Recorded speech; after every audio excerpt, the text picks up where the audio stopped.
Good morning. So glad to see everybody here. My name's Judy Berman. I think most of you know. I'm the Executive Director of Capitol Hill Village. Capitol Hill Village is a volunteer-based, member-driven community organization dedicated to supporting older adults to stay healthy, connected, and engaged as we age in our community. I want to thank you all for coming to our Contemplation of the End of Life Symposium. This isn't an easy topic, but it is an important one, and I applaud each and every one of you for making the decision to be here today. Today's symposium is part of a process. As Atul Gawande has said, arriving at an acceptance of one's mortality and a clear understanding of the limits and possibilities of medicine is a process, not an epiphany. This process is going to touch each of us a little bit differently, and I hope by sharing it, by going through at least some of it together, we can find the support and the encouragement to keep the conversation going. I want to thank our lead organizers for today's event, Mary Proctor and Susan Sedgwick. I haven't seen Susan yet, but I hope she's here, who have been hard at work turning their vision for this symposium into reality. And I want to thank the team from Washington Home. You'll hopefully meet some of them today. They're here, Phyllis Dillinger, Tiffany Oscar, and Shannon Barker, for generously supporting CHV in making this symposium series available to the community. So now I'd like to turn it over to Mary Proctor. Well, good morning again. And thanks, Judy, for a little philosophy at the start of this. We will hear more during the day. As you heard, Susan Sedgwick and I are the coordinators for the event, although we also have tremendous backup from Celia Albert and Mary Bloodworth, and a lot of help from Liz Gregg. I'm very happy that Capitol Hill Village's support is hosting a symposium again. It's been about 3 years since our previous symposium, mostly due to the pandemic. I want to talk to you just a tiny bit about my experience with symposia. I've been a member from the Capitol Hill Village since the beginning, which is 15 years ago come October, which is imposing. The symposium have been a rich part of my life with the village and what it means to age. And for the first 4 to 5 years, there were no symposiums. And we members didn't know a lot about the end of life. And we found ourselves sneaking into corners at other village events to talk about someone we knew who was dying or a relative who had been dying, and almost talking in whispers, because in those days, to us, it was a kind of taboo subject. And Julie Maggioncalda, who doesn't have that Italian name anymore, was one of the first care support leaders. And she and I and a couple of other members said, we need a symposium on this. And so we put together a symposium called Hard Choices Down the Road, the time to plan is now. And we had 100 people in Church of the Reformation. And it was a great source of the ideas I now have. So I'm very, very happy to have started it again with the great speakers we will have. I encourage people, I hope some people have printed out the order for the day. And you will start off with Susan Sedgwick managing the speaking of Reverend Susan Flanders, who is a terrific speaker herself. And Susan will also manage the Q's and A's. So the speech will start at 9:45, so we could chat until then, I suppose. And then Susan will manage the Q's and A's for about 20 minutes after that. And I will also be leading you through the rest of the schedule. The next speaker will be Dixcy Bosley, who's on camera right now.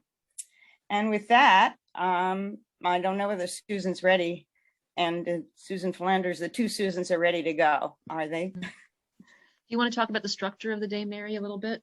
Okay, so the structure has a speaker coming up, Q's and A's for that, then another speaker for 30 minutes, and Q's and A's for that, which I will manage, and then a breakout group.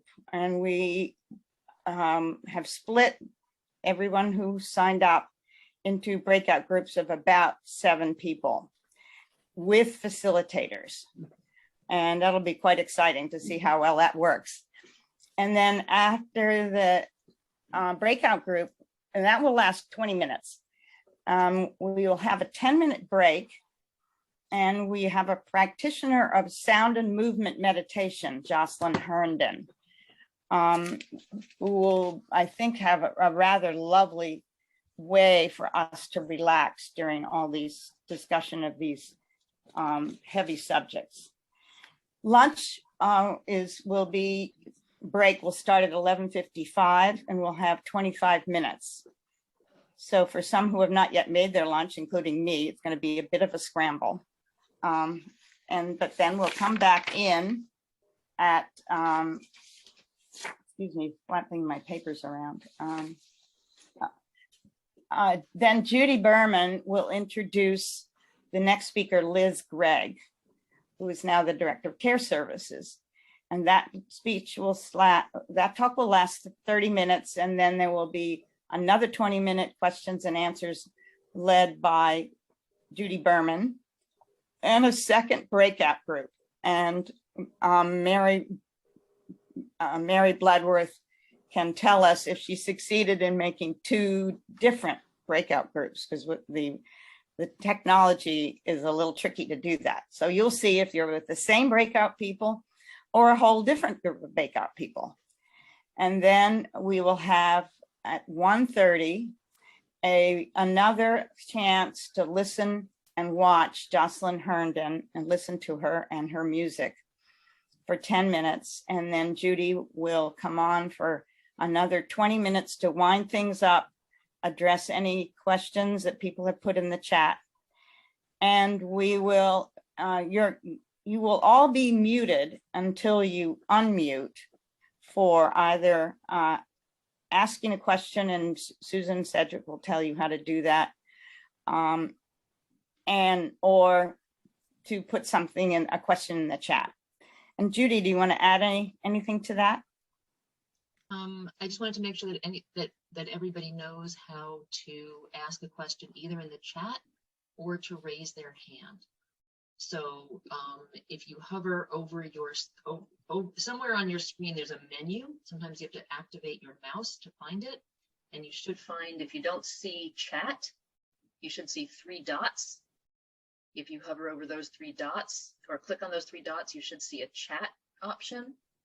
And when you click on chat, you should see the option to communicate. It gives you a choice. There's a menu, a drop-down menu, where you can communicate with a person or with everyone.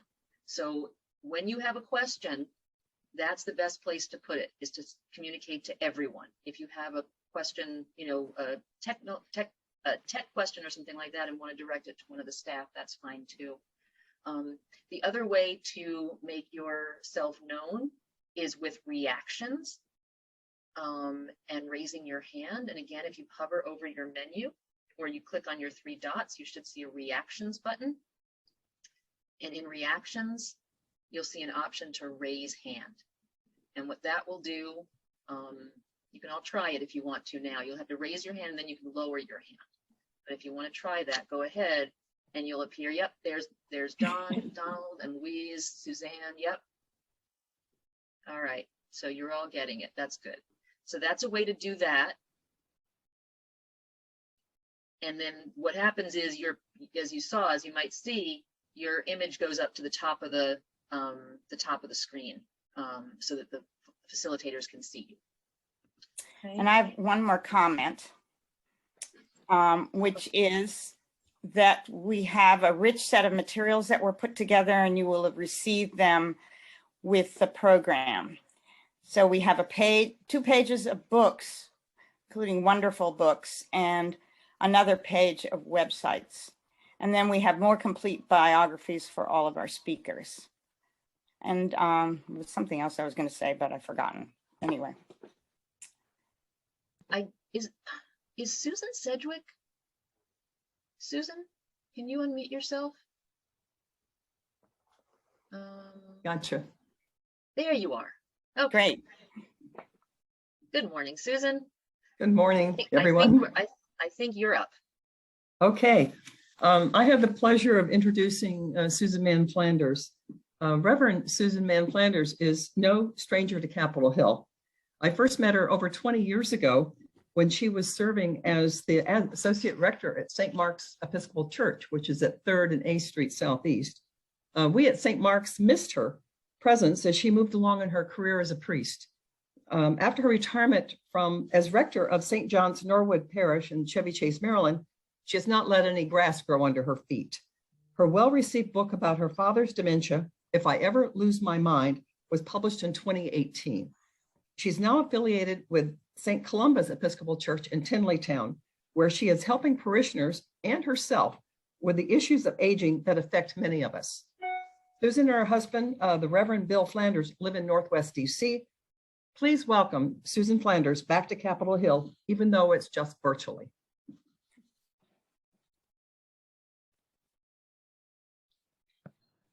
Okay, can I be heard now? I'm not muted. Yeah. Thank you very much. And it's a pleasure to be virtually back on Capitol Hill with several faces on the screen that I know. And let me start with where I'm coming from when we start talking about considering end-of-life options, decisions, just the whole way we think about it. It's not something that was going on for my whole life. I wasn't exposed to unusual early or tragic death experiences growing up. Grandparents died at normal ages and so forth. But I think it was with my father when he, before he ever got dementia, made a comment to me, which turned out to be the title of my book. He said, if I ever lose my mind, I don't want to go on living. And I really heard that. And he did get Alzheimer's and he did go on living. And sort of ever since then, but particularly as I myself got older and in my work as a priest, interacted with so many people at all stages of life, but particularly in the late stages of life, and came to know the kinds of fears, expectations, uncertainties, all the stuff that goes along with thinking about our own or someone we love's end of life. And so I think my mother thought I became a little too fixated on it. And when I published the book, she said, you know, Sue, I think the next book you write, maybe it should be on something more cheerful. But that's something that happens with end of life. If you introduce yourself as a aid in dying advocate, then people immediately think, oh, suicide, that's bad. And we have so many built-in kind of barriers to thinking and talking about end-of-life issues. So one of the things that Susan Sedgwick, or the main thing, I guess, that Susan Sedgwick asked me to talk about are what are the kinds of challenges to this topic? What gets in the way of people even coming to a workshop such as this, or reading a book, or attending some other conference and thinking about end of life? I think that the barriers are emotional. I think they're spiritual, intellectual, and moral. And I'm going to kind of talk about those barriers. And some of the things that I'm going to talk about will actually, if I seem to not go into them in depth enough, that's because Dixcy, who's following me, is going to get much more granular. And Dixcy is one of my my saints, and I'm such a fan of Dixcy and her thinking, which is so in tune with my own about end of life. And in the brief several years we've known each other and infrequently seen each other, I always learn a lot from you, Dixcy, and I'm delighted that you're here too. So if anybody feels there's repetition or duplication, I think it's warranted because the topics are so complicated and demanding in ways, and so it's good for us to go over them from various points of view. So the different kinds of challenges. I think that at some level, you could say that death is something that almost nobody wants to face or talk about, particularly in their younger years. But I always think that's funny because in my opinion, the three things that people think about the most are money, sex, and death. And those are the three things that you're always cautioned not to talk about, or, oh, you know, that's taboo. But we're all thinking about that stuff all the time. And so when it comes to death, I think the most important thing that we can do, and that conferences like this and other kinds of workshops can really help with, are helping each other figure out how to have the important conversations about end of life. And whether that's within your family, within a friend group, within a church group, but I guess particularly within families, it's really important for people who love each other to have some idea of how each other is thinking about their own death or your own death, and what kind of choices, to the extent that we have choice. Obviously we're all going to die, but we have some choices in the realm of how that happens and what the last season of our life is like. And yet people have this funny reluctance, a sort of a, oh, you know, I have to leave that up to God, or that's not my role, or and I think that that's odd, because the playing God hesitancy doesn't stop us from availing ourselves of modern medicine at all stages of life. It comes up to some extent with beginning of life decisions, particularly around, say, termination of a pregnancy, particularly if it's for a highly defective fetus or something. You know, when is it playing God to terminate? And so there's just a lot of resistance in talking about it, and there's just this awkwardness. How do you even start a conversation? You're a family around the dinner table. People always laugh about, well, Thanksgiving's the time where families just blow up and all kinds of suppressed issues come out, particularly after a few glasses of wine. But seriously, if you're at a family conversation, and most of us don't gather with our extended families on a regular basis because we don't necessarily live close, but then it's really hard to say, okay, now let's all just, you know, let's have a conversation about death. And in a way, I wish we were sitting around a table and we could all chime in, sort of what gets in the way for you when that happens. But I think that it's easier to start these conversations before a crisis. And I've run into so many situations where somebody's going to die like tomorrow, and the spouse might say to me, well, I have no idea what to do. Who do I call? How do I plan a funeral? Or particularly with care options, when a person's in hospital and is in a very serious condition and maybe there's no more hope of a cure, there's a lot of misperceptions about hospice. And I just read a column in the paper this morning. It's a really sweet story of a man and how his wife's death was such a good and peaceful and loving death. But when he talked about her transition from the hospital to hospice, he said the hospital dumped her in hospice. I just thought that was such a weird verb to use. But people do have misunderstandings about hospice care, palliative care, and Dixcy will lead us through that in much more thorough detail. But I want to give some examples of ways to start the conversations, because I think if we can talk about end-of-life issues long before anybody's in crisis, that's all the better.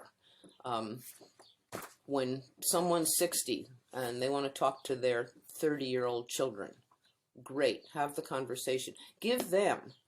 Help them develop fluency in the language around death and dying, because everybody's going to face it.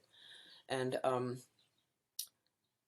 for starters, I particularly don't like using the term passing. I know we use it a lot. So-and-so passed away, so-and-so passed last night. But even the very word death, we need to get more comfortable with it. And just, it comes to us all. We think about it a lot, but some people just don't even want to say the word. So let's say you have parents want to talk to their children about end of life. And my husband and I did have this conversation probably about 5 years ago, because we both have dementia in our background, and my husband Bill now does have dementia. but this was before that, but we had talked about and written advance directives about our end-of-life choices around that. And Bill had 4 grown children, and we happened to all be together in the summer.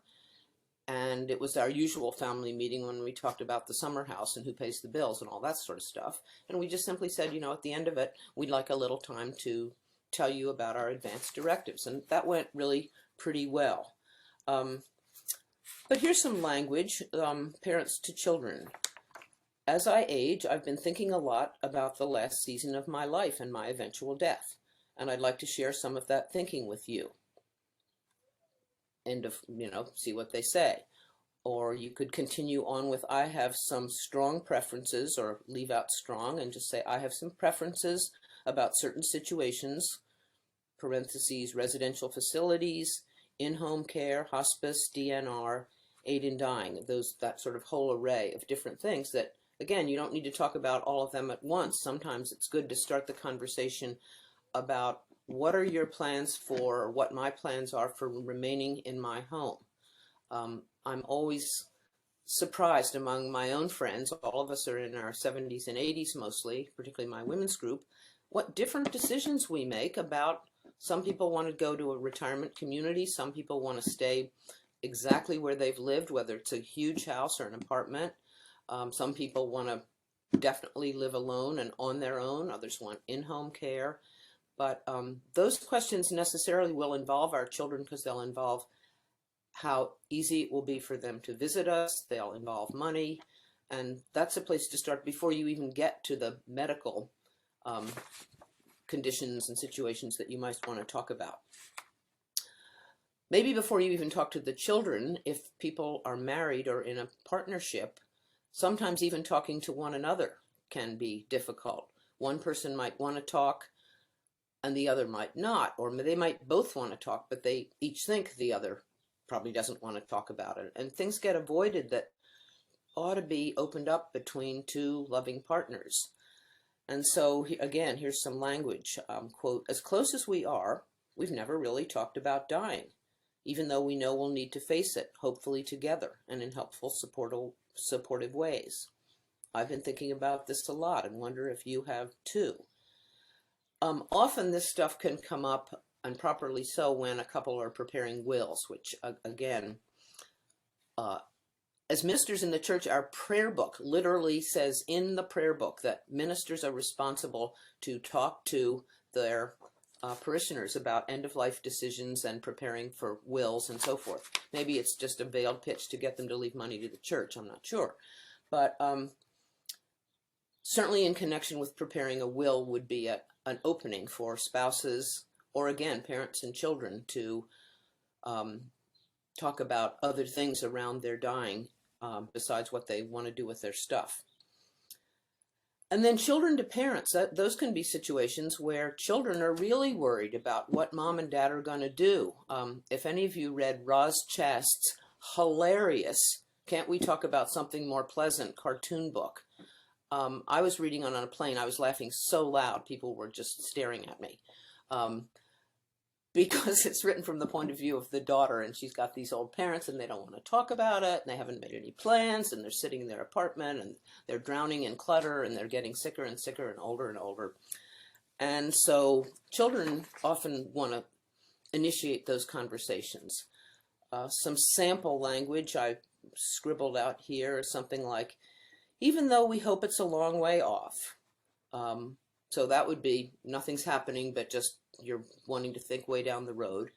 Oftentimes it happens when a diagnosis comes up, when a parent gets a bad cancer, or maybe it is a diagnosis of Alzheimer's. That's harder to diagnose, but there's a diagnosis, or given their ages, maybe you're celebrating somebody's 90th birthday and nobody's talked about end of life yet.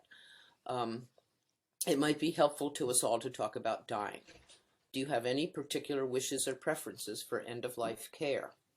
I talked yesterday, and there's often conflict in that when you get those going. I was visiting a woman yesterday who's 90, and she's recovering from an intestinal problem, but doesn't have anything life-threatening. And she lives in her apartment alone. She was widowed maybe 5 years ago. So she has a grown daughter and son in the area, and they are on her case. Mom, you can't stay there. They want her to they'll even have her move in with them, but they really want her to not stay in an apartment alone. And she has a helper come in. She still drives. And she just was so adamant that she's fine, and no, I don't want to move to a community. I want to stay here in my apartment. And I find it very difficult. I'm trying not to get triangled between her daughter, who calls me up and says, you've got to talk to Mom, and the mother, who was quite clear that she has friends in her building. She doesn't want to move to Virginia to live with her daughter. And again, I'm not saying that these conversations always yield felicitous results and everybody says, okay, great, now we've talked and we've made all these decisions. I think that the conversations have to just be an ongoing process going on over weeks, months, maybe even years, depending on when they start. But to whatever extent we can, role play it with your siblings, or role play it with your friend and then go talk to your husband. Whatever the context is, having had conversations can really go a long way when then we get to the nitty-gritty of having to actually make decisions about medical care, about housing, about money, about treatment. So the challenges, emotional, spiritual, intellectual, and moral, are all there when we have the conversations. And so in the face of the resistance to conversations, I have one more thing I want to quote, and then I want to talk about the more specific barriers. If you're getting resistance in a conversation, you can say something like, I know this can be a difficult topic, but it need not be scary or depressing when we recognize that it comes to us all. Death is the natural end of every life. I love that perspective. It's funny the way we act as if death is some, really bad luck or dirty trick, or how could this happen to me? That's just such an odd thing for the one thing that happens to everyone. And I think if the choices we make and the relationships we maintain as we face our death are thought through and are really the best we can do, it's sacred work in a way to pay attention and to try to figure those things out in loving ways, knowing that there's no one answer, there's no perfect route for anyone. But it's important not to discount death and not to push it away. Yeah, I like Dixcy, thank you. Life is a near-death experience. My mom lived to be 99, and well into her 90s, she had not picked a columbarium niche or a place to be buried. And every time my husband and I would broach it with her, she'd say, oh, I'm not ready to die yet. And it finally took one really rainy day where we were all three of us so bored sitting in our apartment, not being able to think of anything to talk about, that we cajoled her. We made an appointment at the local columbarium in her little town. Really pretty place, beautiful autumn leaves that day, and got her to go up there. And we finally sold her on the idea. We said, well, Mom, if you pay for one now, then, if the price is higher when you die, you will have saved money. But it was really hard to get her to, she just had this attitude, I'm not ready to die yet, and I don't want to talk about it. So you're up against that.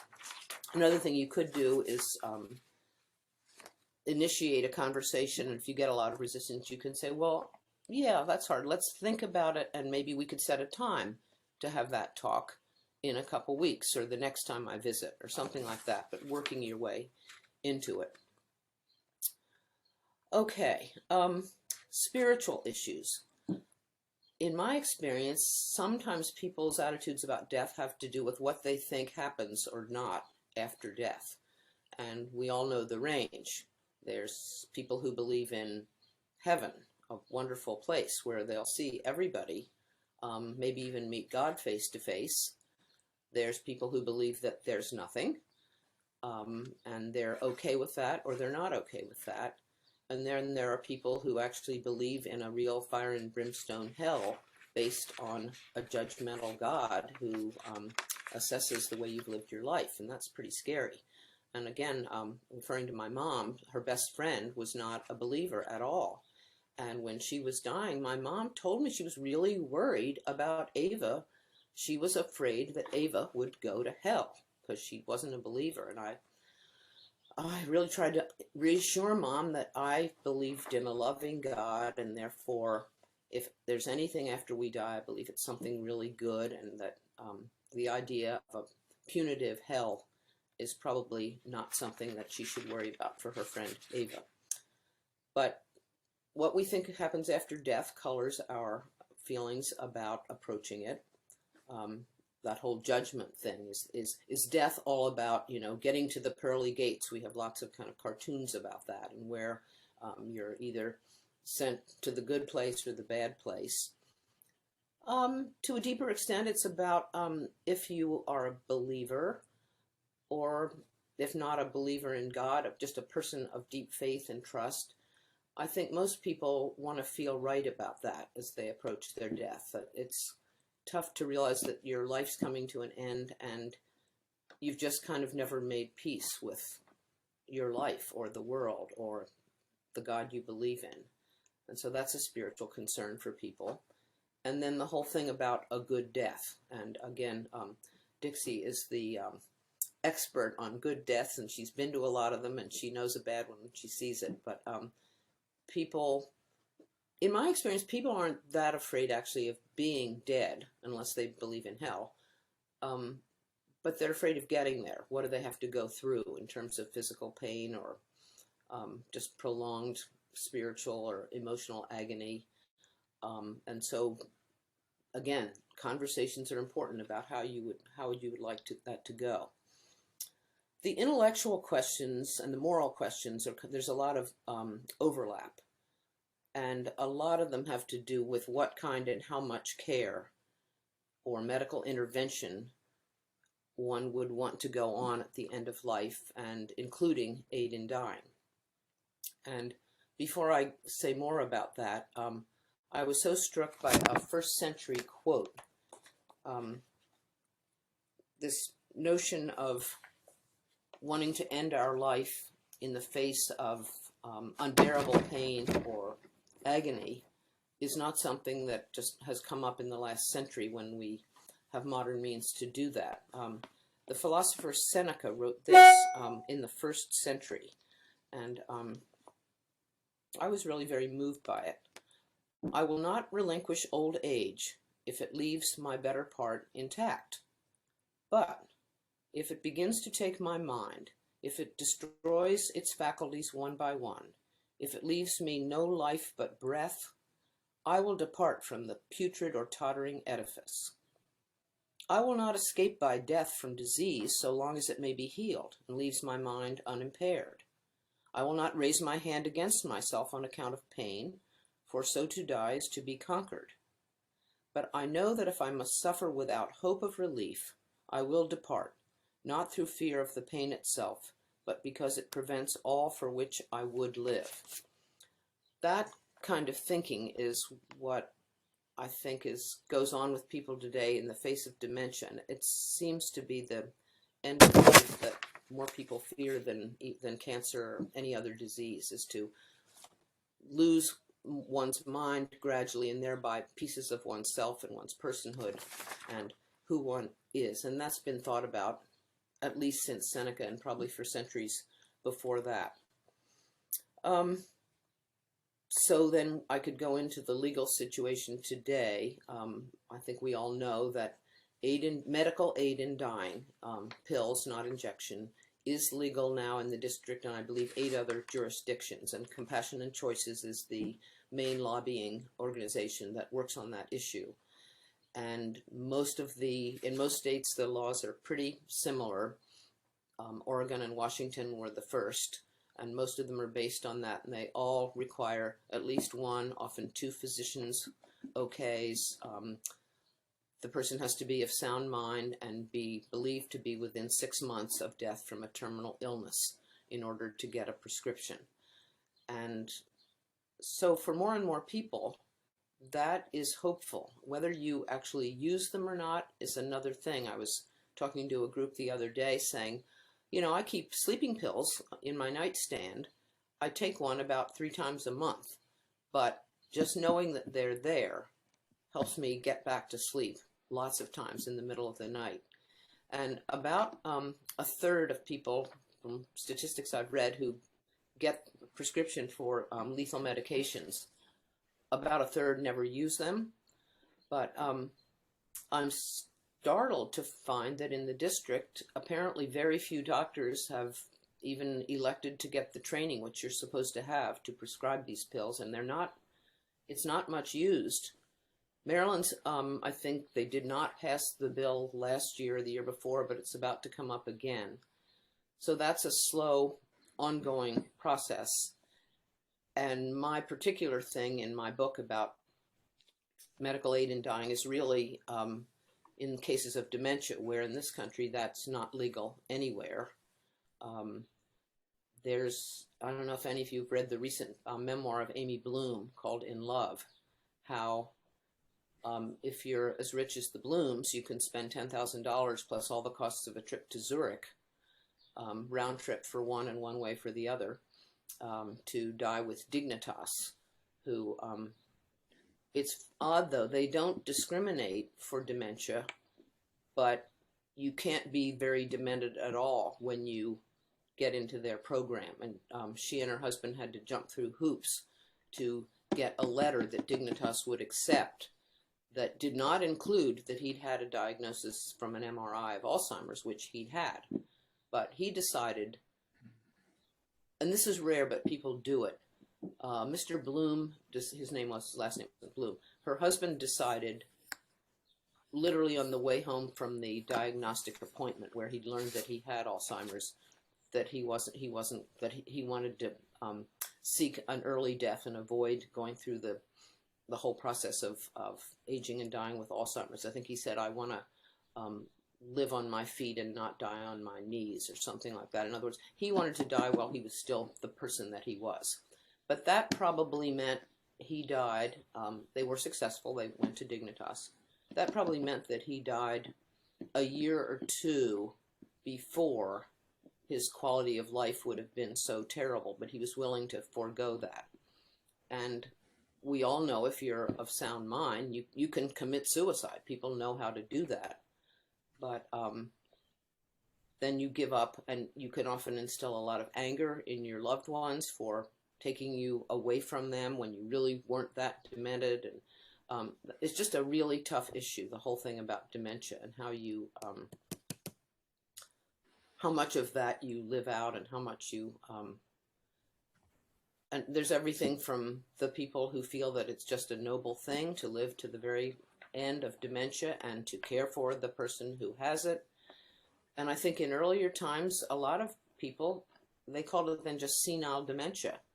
And old people stayed at home with their families and, you know, kind of nodded off over in the chair by the fire. And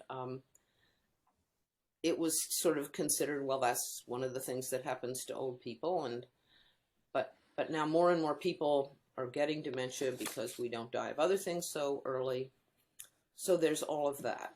And I guess finally, I wanted to just mention Brittany Maynard. We all, I think, have heard of that case of a young woman, a beautiful woman, a newly married woman, but who was diagnosed with a really serious and terminal brain cancer, and decided, while she was still totally of sound mind, that she wanted to go to, I think it was Oregon, with her husband, which they did, and seek a prescription to end her life before she had to go through the end stages of this disease, which not only meant a lot of brain loss, but horrible convulsions and just a terrible quality of life.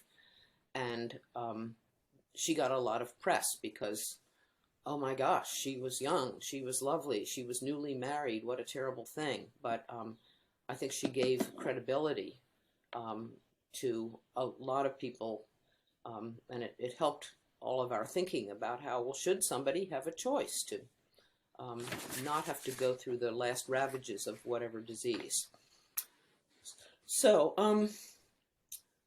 the intellectual and moral problems are mainly, in my view, around decisions about ending one's life.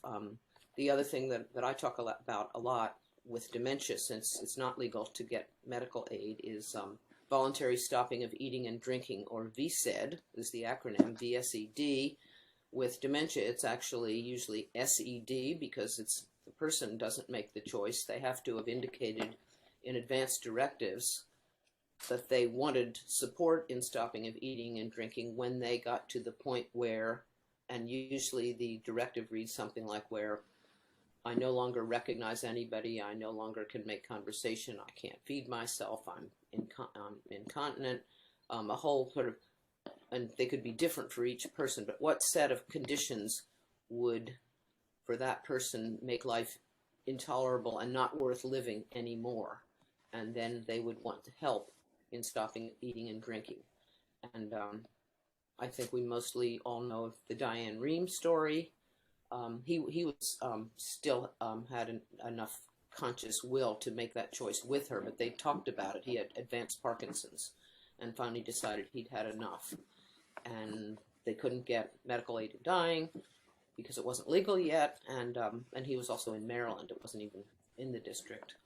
And so they did that, that's grueling. I think making the choice to stop eating and drinking is saying, I'm going to put myself and everybody else through a really tough 2 weeks to avoid a really agonizing 2 years more or 5 years more. One of my colleagues' father had dementia and lived for 7 years beyond the time when he could even utter a word of communication with anybody. And it was terrible for that family. I mean, they just lost him, but the body was just there. So in the voluntary stopping of eating and drinking, I really love sort of philosophical arguments about moral issues. And I came across an article in the Hastings Center of Biomedical Ethics up in New York. It was written some years ago, but they made the distinction. What happens is people say, well, okay, you said when you were of sound mind that when you had advanced dementia, you wanted to stop eating and drinking. But then you get to the point of having advanced dementia, and that person that you've now become, no longer your sort of real self, is hungry and wants nothing to do with that. And I'm thirsty, and, you know, although they might not be able to talk, but they would be like looking for food and expressing discomfort. And you'd say, how can you, is it right to honor the wishes of the person that you were over the expressed desires, hunger, thirst, of who you now are? And the Hastings Center makes the distinction between critical and experiential concerns. And they define critical concerns as those values that you express before you have advanced dementia about what makes life meaningful for you, what constitutes your personhood, the things that you feel are really important about living. And once they were lost, you would no longer feel that it was life worth living, and therefore would want help in ending it. Those are your critical interests. Your experiential interests are your body's demands, hunger pangs, being thirsty, and stopping of eating and drinking is basically death by dehydration. And when is it right to, they talk about the delicate balance, and at what point do your critical interests, your expressed values about not continuing on in advanced dementia, outweigh your experiential interests in staying alive, just based on your immediate comfort? And in a funny way, you can reverse it when we think about how we treat babies. Babies don't have critical interests yet, but their parents have them for them. And babies have experiential interest, and they're screaming about them. They're hungry, they need their diapers changed, they're lonely, whatever. And parents have to make tough decisions about what the kind of person they want to raise their child to be. Someone with some self-discipline, some restraint, not a spoiled brat. And so the parents think about the critical interests based on what will make a good life for their child and help their child develop as a wholesome, sound person, over against the expressed experiential immediate interest of a little baby. So it's sort of like that. And again, it doesn't say, well, you always honor one over the other. That's the moral framework, at least for me, that helps me think about whether it's right to honor somebody's expressed advance directives about ending life once really late stage dementia has taken over. And I'm looking at my watch, and I think I've kind of covered a lot, and I know Dixcy will help us dig into a lot of it and add more to that. And Susan, do you want to, if there's some questions? Over to you. Thank you, Susan, for this enlightening and helpful talk. I, for one, really appreciate the prompts for conversations with my family. And I'm going to do the first question. And you talked a lot about people with their families talking with their children, but we have a number of people, we know people are single, maybe never married, never had children. And what are things, who do they need to have a conversation with? That's a good point, Susan. Yeah, I certainly didn't mean to leave out the single people, because yeah, there are lots of them. In my view, most single people hopefully have some close friends. They have a posse of, but they certainly could turn to their pastor if they're part of a faith community, or I don't think doctors are the greatest. They want to fix everything, and death is the enemy. And so, but I think today maybe more doctors are open, but that's a good point. Again, you're a single person. You probably do have a lawyer who made out your will, but is that person able to be in a good presence for you to talk about your values? I mean, that's just, good or bad luck. So again, I think though, if you've got, hopefully most people have at least a few friends they can talk to.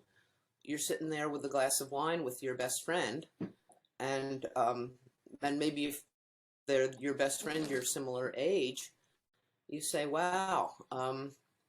Often you can refer to somebody else who just died. Oh my gosh, I was sorry to lose Mike, and but it seemed like he had a really good death. And I wonder so I'm starting to think about what choices I'm making and just kind of ease into it with a close friend, I think, if there really aren't any family members. Great, thanks. We have a question from Scott Price. How do we find MDs or doctors in DC who will assist in dying? This may be beyond the scope, but how do you get started, I guess? I think Dixcy can help us with that because I've talked to her about it. Great. And Dixcy told us about the Iona's program, Aging Solo, and it's available online or in person, and Iona has it. So that's great. So, and she also suggested on the question about doctors is if your provider, MD, or nurse practitioner does not share your end-of-life values, get a new one, which is, I think, is great advice. Yeah, I do. And I guess it's how do you start the conversation with your doctor who's basically wants to keep you alive and living well. So it's kind of counterproductive there, but it should help. So we have a question from Don and Barbara Heffernan. Over to you, and you can unmute yourself, Don. I just did. Can you hear me? Good. Yes. Okay. Susan, I like the discussion of critical versus experiential interests in dementia. Mm-hmm. And I've thought about that a lot. And I always came to the conclusion that there's no good answer there because of that situation where you expressed your wishes ahead of time, but now that you can no longer express your wishes, your body's out there clamoring for food or even saying, feed me, those sorts of issues. I understand the concept of care partners or whatever making moral decisions, but what's the state of the law? Is the law such that if someone assists you in not eating while you still have a longer, more than 6 months and so on, you can't get the prescriptions? Are they violating the law to help out? I think it depends, Don, if you're in an institutional setting or not. Most residential living facilities that food and drink are not considered medical care, and they're required to provide nourishment. And so when you go into a place like that, if you have strong feelings and you have advanced directives about stopping eating and drinking, you need to show them to the facility and say, can you honor these? And some of them can. And I can't give, I don't know which ones exactly, but I've talked to people and some of them will honor them. Or you need to be prepared to find another facility or take the person out of the facility and bring them to your home.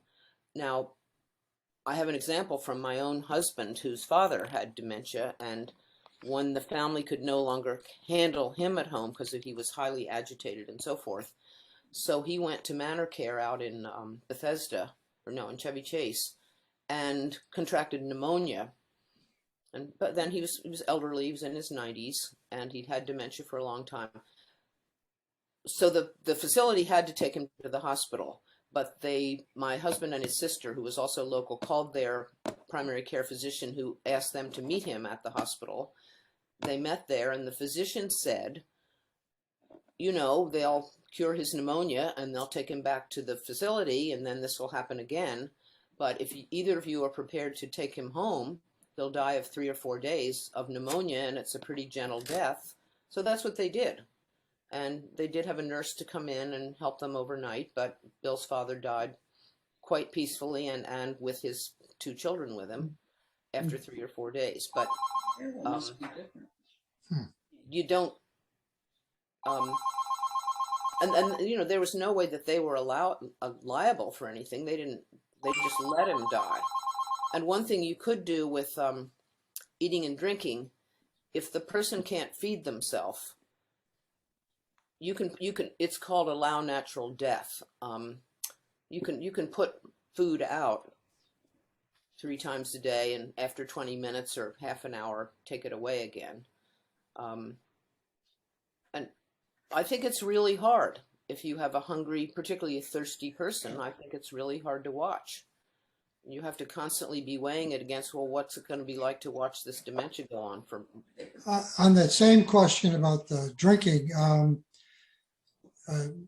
is it, and again, I'm talking in a context where you're not within that 6-month period of end of life. For example, I have Parkinson's, so I heard you talking about somebody with advanced Parkinson's. Not worrying me yet, but I think about, you know, making a decision with more than 6 months. Right. Can't get a prescription. Can you get our doctors able to prescribe sedatives and things that would make it easier and more comfortable for somebody to voluntarily stop drinking? You know, who's even got clarity?